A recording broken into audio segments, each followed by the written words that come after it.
essence of trauma is that it is overwhelming, unbelievable, and unbearable. Each patient demands that we suspend our sense of what is normal and accept that we are dealing with a dual reality.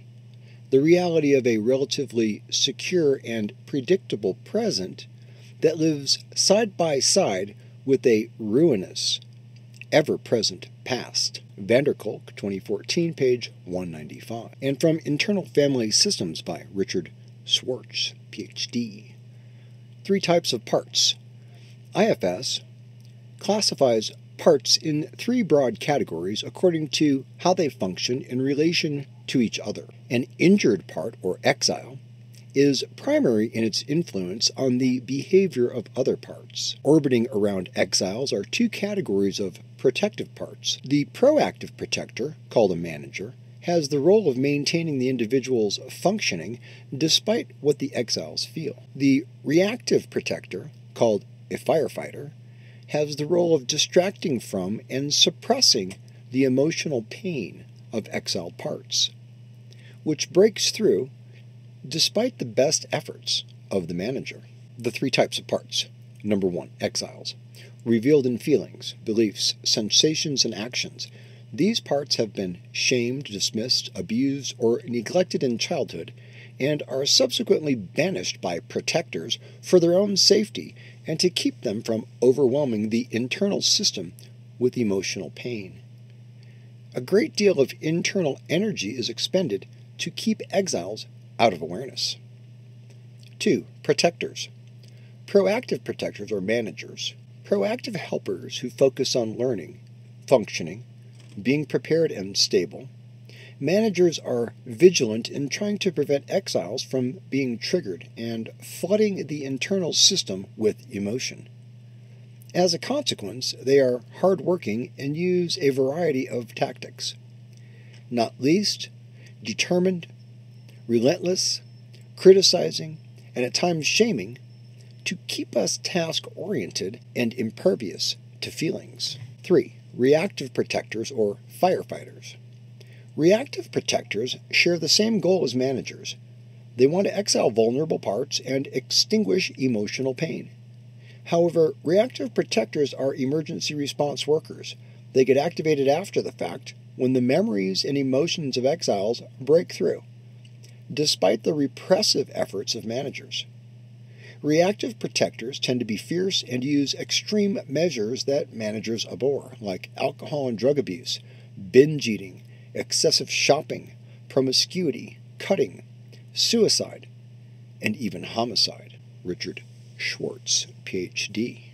This is Darren Littlejohn. Welcome to the 12-Step Buddhist Podcast, episode 73, When the Present is the Past, or This is Not Your Present Moment, and continuing with the practices of a Bodhisattva, number 30. Without superior knowledge, it is not possible to attain perfect enlightenment through the first 5 paramitas alone. Therefore, joining it with skillful means and not conceptualizing about the 3 spheres to cultivate superior knowledge is the practice of a Bodhisattva. The first 5 paramitas we've discussed many times and have written about in Perfect Practice and other books. Briefly, generosity, virtue, patience, diligence, and wisdom. And we're kind of always diving into wisdom in the podcast. We're really trying to get into the space of understanding what wisdom means in Dharma, with one side of the bird being compassion and the other side being wisdom, as is taught in some systems. We'll go again back into that many times. It is not possible to attain perfect enlightenment. So listen carefully to what this is saying. And number 1, if you don't understand what perfect enlightenment means, or if you're not interested in what perfect enlightenment means, you're listening to the wrong person. I'm not interested in anything other than perfect enlightenment. If you're looking for a way to be more mindful so that you can be more shrewd and sharpen your ego and your tools to cut through defenses and claw your way to the top, you're listening to the wrong person. That's not what we're about. If you're here to attain perfect enlightenment, it means you know it's possible. You got to know somehow deep within the center of your vibration that it's possible to attain perfect Buddhahood. Otherwise, you wouldn't even be looking at Buddha-ness, Buddha stuff, Buddha books, Buddhism. You got to know it somewhere. Well, it's not possible to attain perfect enlightenment if you don't believe it's possible, for one. If you don't have teachers and have faith and the instructions, and you have experiences on the path which give you motivation to move forward and continue practicing. But we can't get to the perfect enlightenment through the 5 paramitas alone. In other words, this is a Sutra Mahayana program in the 5 paramitas, or the 10 paramitas, 6 paramitas. The ways of these have been described, the perfections. Let's understand something about this. You go from the relative to the absolute. You're talking about generosity. You're talking about relative generosity to whom we may feel comfortable with being generous to. And then you have absolute generosity, which is to attain perfect Buddhahood. You see? So the absolute is really the other end of the spectrum, and it's one spectrum. And the spectrum from ignorance to enlightenment and so forth. So what we're looking at is the paramitas as vehicles, as practices, as steps, as tools to perfect. However, they are only going to lead us to, the teaching of the paramitas only leads us as far as the gate of wisdom. If you listen to instructions in lower systems, and this is true of all knowledge, right? Older systems believe that they're at the top of the level of understanding until further knowledge is obtained and recorded and developed and established and taught, and that goes on. Beyond this level of the paramitas is a new level. It's not really spoken of as such. It's there all along. I'm not saying this stuff isn't in the teaching. I'm saying it's not explained. The instructions aren't given until much later. Into the Tantric, into the Mahamudra, into the Dzogchen, and in some respects on the Mahayana side, into the Zen. The sort of feeling that, like a friend told me in Portland once, she goes, well, I know I have an enlightened teacher. Your teacher is not enlightened. I sit with the guy in the coffee shop, sitting there with Starbucks to watch the guy listen to what he talks about. Yeah, but people think he's enlightened. Well, more enlightened, what is a perfect Buddha? What is perfect Buddhahood? If you're really too steeped in Western ideals and Christian sensibility to not, let go of it and let it suspend for a moment, suspend your belief in the need for a higher power, in the need for a God, in the need for a monotheism, in the need for a parent to tell you what to do and guide you, in the need for a mother to come and save you and rescue you from suffering. Therefore, joining it with skillful means and not conceptualizing about the 3 spheres, so the desire realm, the form realm, and the formless realm, or the subject, the action, and the object. These are described in different ways. Let's just say this sort of big conception of the universe, this universe that has this idea that there's a realm. Well, we're in the desire realm. This is samsara. This is where we have cyclic existence, which is perpetuated by attachment, perpetuated by action, and in ignorance, perpetuated in aversion, and being in this dualistic scenario. And like I was kind of alluding to there, sort of drifted my point for a second, but the point of this whole Zen thing is they think they're kind of at the top there. And you go into the Hindus, and they kind of think they're at the top there. And then you go to the, various places, and people kind of think they're at the top until there's hundreds, if not thousands of years later of new knowledge gained. So where we're at here is Ati Yoga, which is the top. It's the highest yoga. I'm not the high master of the high yoga. This is the view I speak from. This is the teaching that I practice.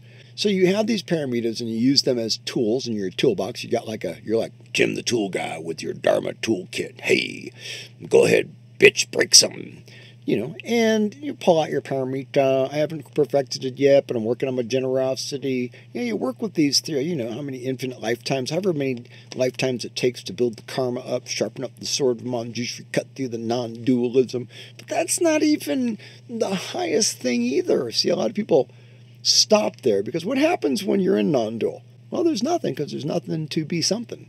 You're non-dual. But see, there's in meditation, in the consciousness, in teachings that evolve into consciousness beyond form, teachers in other dimensions, and so on and so forth. Conscious beings who have the ability to transmit knowledge over to us through our consciousness, somehow, some way that's kind of beyond our understanding. But there are teachings and practices which open us up to understand these things, which is, kind of what we're talking about. So to not even conceptualize, so we practice the perfections, but the skillful means is in our meditation. The skillful means is to cut through the bullshit, the me, you, the us against them. Look, I'm not going to lie. I had a little, stress. I saw some bumper stickers. I started to trip. And I thought, so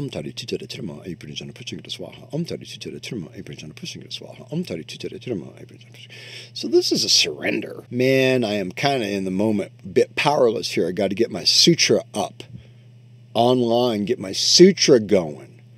Green Tara connected to the Prajna Paramita, the perfection of wisdom through the 5 paramitas. Do you see where we're going with all of this? Moving into the Mahayana, moving into the, hey, I got to restrain my shit so I don't fucking go off on somebody over here. Because if I start saying out loud the things in my head that person hears, we're going to have some real flames occurring here. And I don't need it. I need to be a peaceful bodhisattva on my way to the drugstore to get my high blood pressure medication, not give myself more high blood pressure. So I had to practice it. It's not like I'm some genius of this stuff, I'm like struggling all the time, just like you, but I'm doing it. I'm sharing it with you what I do. It could be helpful. If it's not, okay. There's lots of things out there. This is my experience. I just had 25 years sober, 12/4/97, 25 years without a drink of alcohol. I don't engage in addictive behaviors. However, would I say I'm 25 years sober from addiction? No, because I was so sickly addicted in my toxic addiction to the narcissistic cluster B psychopath.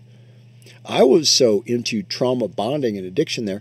I wasn't sober in my heart for a solid year, sitting in AA, reading the big book, first 164 pages over and over, night after night, the 9 o'clock meeting there in San Diego. In the Hillcrest area there. So, I didn't really feel sober. I didn't have a drink, And I've had THC in my system for a few years. I love it. It helps me. It's really, really necessary.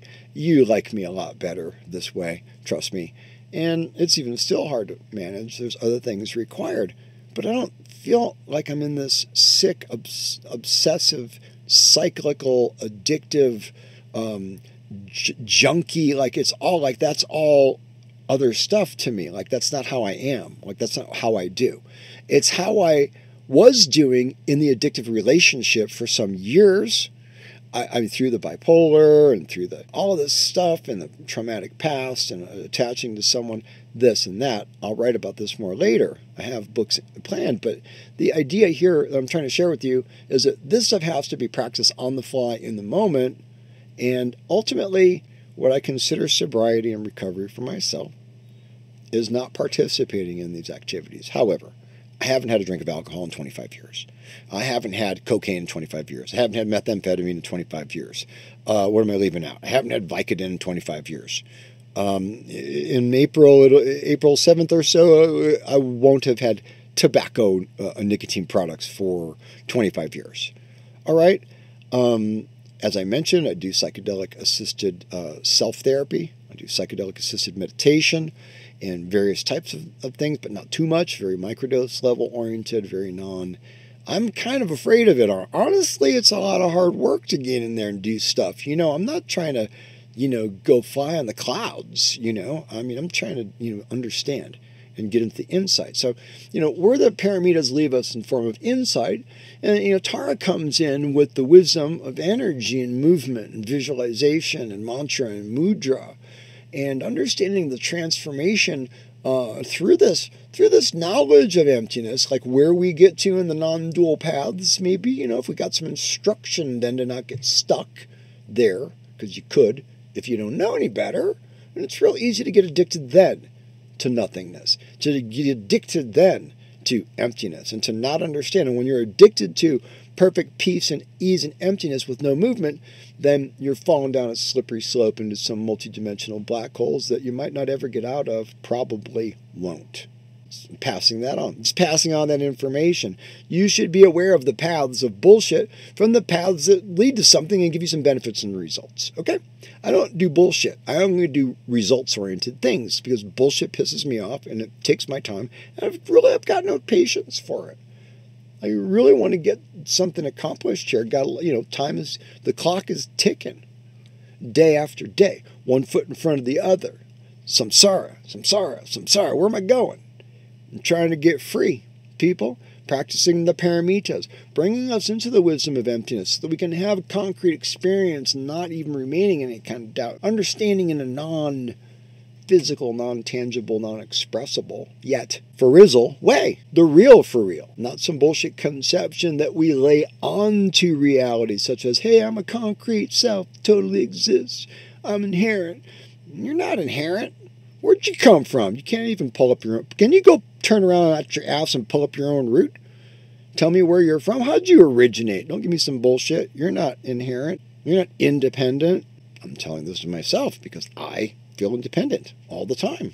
This is the constant suffering of samsara. I'm independent. I'm not dependently originated. All these things are coming from outside my own actions. Well, the practice of a bodhisattva is to understand. This is the superior knowledge that we're talking about in this particular, in number 30.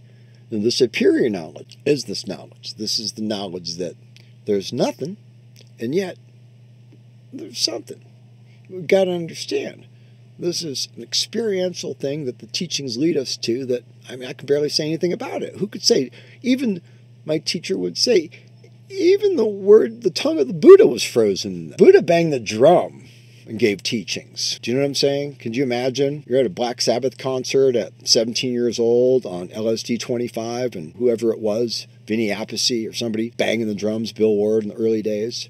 You're at Led Zeppelin, I looked it up, 78, 76, whatever it was. Bill Graham, Day on the Green, Oakland Coliseum. Google this, Oakland Coliseum, Day on the Green, Led Zeppelin, the 2 days. They're both days on Mr. Natural. Super, super clear, obviously, LSD. Those drums taught me something, people. Those tribal vibrations of music coming like multi-dimensional realms.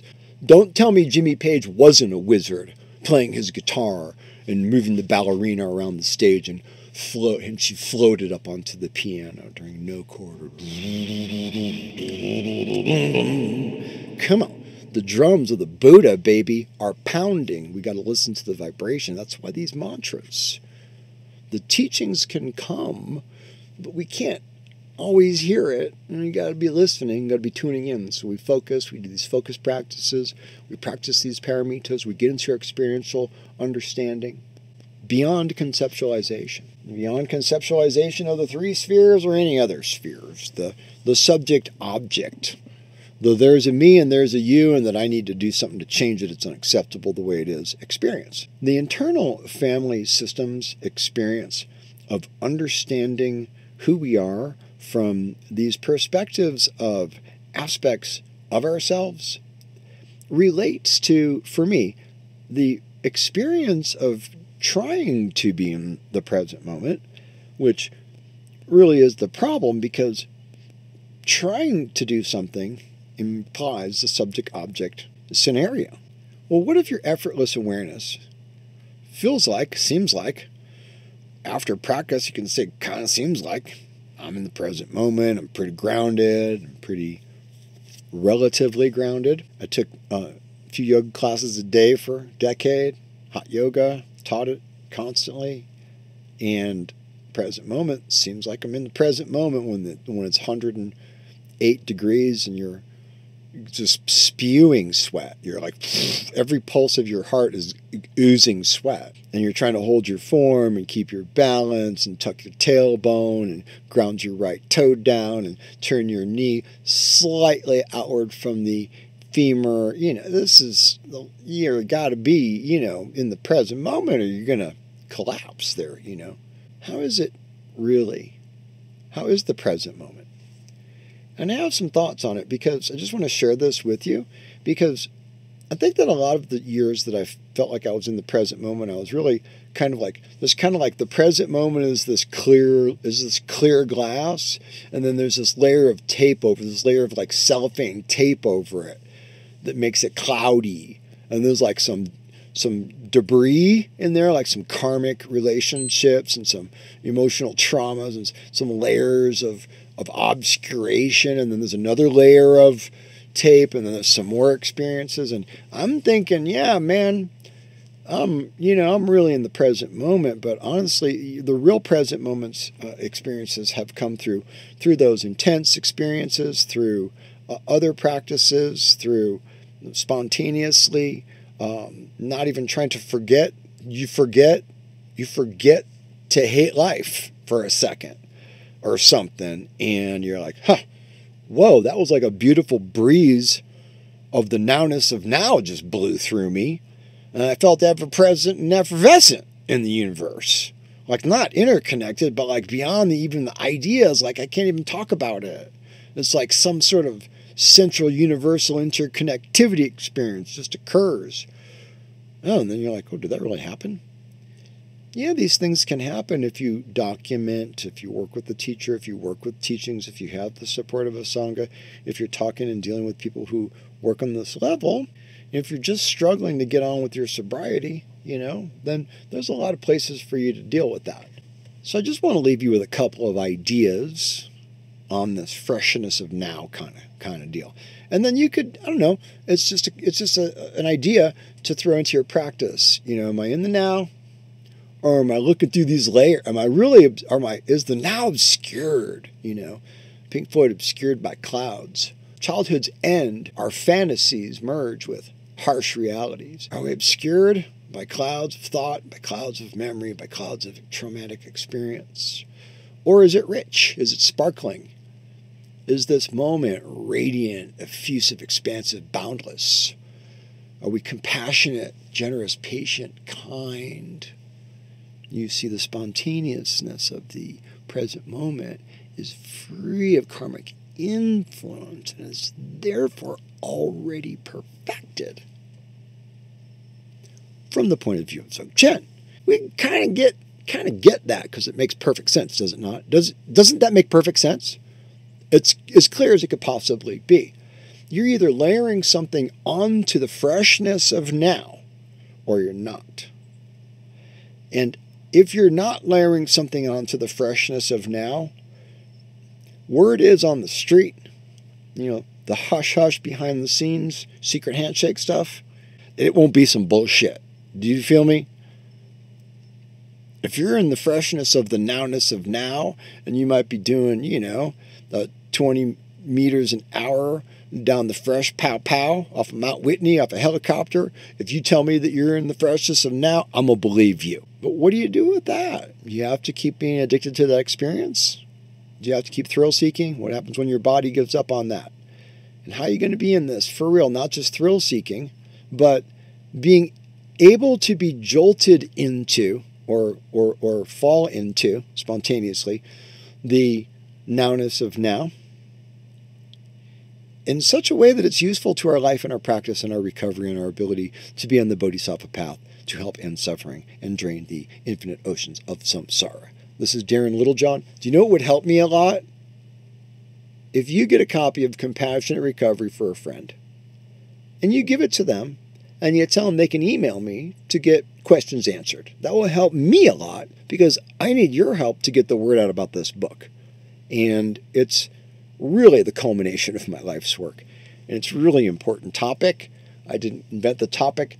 I'm just reporting the facts and giving you a way out. So grab a copy for somebody that you care about for Christmas. Works great on Amazon. You can also order it any place that sells books. You're my favorite. Thanks for listening to me. Until next time, peace out and namaste.